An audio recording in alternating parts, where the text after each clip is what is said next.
Alright guys, just showing you right here, it's a 20-gallon tank, and I've got a bunch of German blue rams that I've been raising, and they're absolutely doing extremely well. I'm really happy how they're doing. A lot of people have trouble with rams, and I've never had an issue with rams. The only issue I've had is right at the surface, in the surface film. I've had a lot of, I guess, lost a lot of fry due to them getting stuck up there and not eating. And I've never used Hikari First Bites, even though I've known for years that it's been out there. You know, it's not a big surprise. A lot of people use it. A lot of people like it. I don't like the ingredients too much. But one thing I did find is, I'd have a group of rams in the bottom corner, and I'd have like 50 up in the top corner, but in the water film or the surface film. And what I tried doing was just putting some First Bites over top of them, because they're right up there.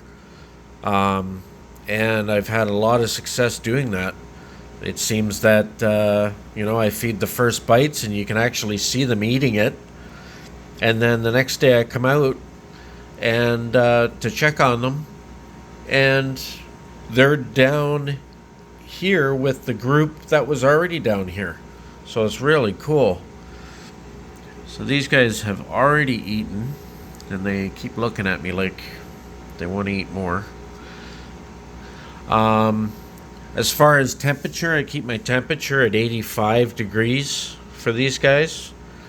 Some people might think that's high, but where rams come from, like in Venezuela, they come from really shallow pools / ponds, and the water in those areas is very still, and it gets really, really hot because they're not very deep at all, like maybe a foot or two deep. So, yeah, and filtration, I love sponge filters. They're absolutely my favorite. Whether I use it for babies or I use it for adults, I just have had a lot of luck with them. And the best heater, going back to heaters, the best heater, that's a Fluval heater. And obviously it's the silver one. And that's the best heater. I work in a pet store, and for 25 years I've been using garbage heaters, and this is the only one that's never let me down. So, little tip for you. Alright, we'll go over here. These are the parents to those. Hopefully it'll focus. And as you can see, they've got a pile of eggs down there again. But I've got 3 batches on the go. And sorry about all the airline and everything. Yeah, he's a longfin as well. But I'm going to see if they'll raise these babies themselves. The male seems to be really guarding them well. There's a good shot of them. There's a good couple hundred, 250 maybe. And hopefully things will go good. I was surprised when I woke up this morning that they hadn't eaten them. So that's a good thing. And then over here, this is the youngest ones I have. And as you can see, their bellies are all nice and plump with baby brine shrimp. And then there's some in this corner right here. And then there's some in the back corner. And yeah, they're doing great. They're doing great. So And then down here is the third batch I have, and they're getting bigger. There's a bunch over there. So yeah, sponge filters. That ball there is just for bacteria growth, and I put it in all my tanks. And when I set up a new tank, I just steal some of those balls because they have all the good bacteria, and it helps seed a new tank. Yeah, so that's pretty much what I got going on here for rams. Yeah, and what I do actually, I have this on top, this container. I put the an air stone. I put half full of water, and then I put the what the parent spawned on. In this case, it was a piece of a terracotta pot, and you put that on the bottom and just put an air stone with pretty good air coming out, and I just float this right here in the corner, and put in 3 drops of methylene blue, and that darkens the water so it stops eggs from going fungus. And the ones that are not fertilized will go bad, but at least they won't fungus over and endanger some other good eggs. Yeah, and the last batch that I had, there's got to be 300. It was too. This container was too small. I found that it got dirty really, really quick, and I was feeding the first bites, and then all of a sudden the babies are all on the bottom, swimming around, which was great. And I was trying to feed egg yolk, and that's kind of messy, and the first bites are actually messy, but at least it got them off the top, which is awesome. But right away I switched to probably the second day of them free swimming.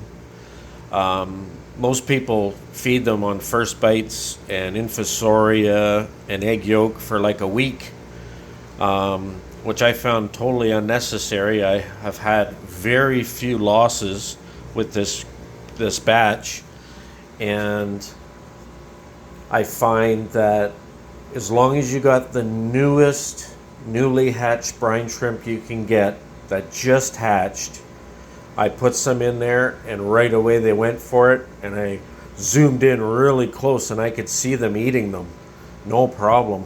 So that's how they got to be the size they are now. Like they grow so fast once you get them on baby brine shrimp.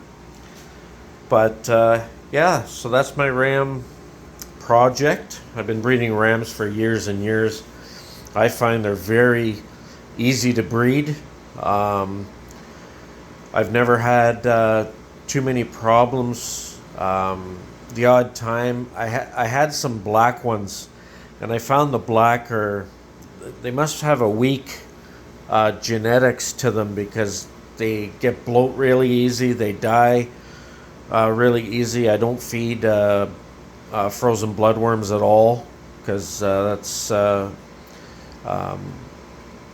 I've heard that can cause bloat. But I lost a pair of blacks, and the female got bloat, so that's why she passed away. And the male died. He was absolutely fine the evening before, and then he's dead by morning. I don't know what happened. Water's fine, temperature's fine. So I don't know. That confused me a lot. So I just chalk it up to bad genetics. And these are all German blue rams, and they're strong. I've taken a really close look at these ones I'm showing you, and their dorsal fins are fine. There's no kinked spines or tails that are clamped or anything like that. and they're doing really good eating. So whatever I'm doing, it's working, and I hope if this video helps anyone into wanting to breed these guys, just try to give them conditions that they would have in the wild. And I mean high temperatures from 84 to 86 would be perfect. Feed them really good foods. Read the ingredients. Feed them really good foods. And lots of water changes. Keep the water as good as you can. I have a reverse osmosis system with a DI resin chamber on it, and it gives me 0 TDS, which is total dissolved solids. There's a measuring pen you can get, and you just stick it in the water, and it tells you how many TDS your water's at. Out of the tap, my TDS is almost 300, which is terrible. And for newly hatched rams that are in here, I use 100% pure 0 TDS water. And that's what the babies get raised on. But then when I do water changes, I'm adding a little bit. I mix it with tap water, dechlorinated tap water. And then slowly I get them up to tap water conditions.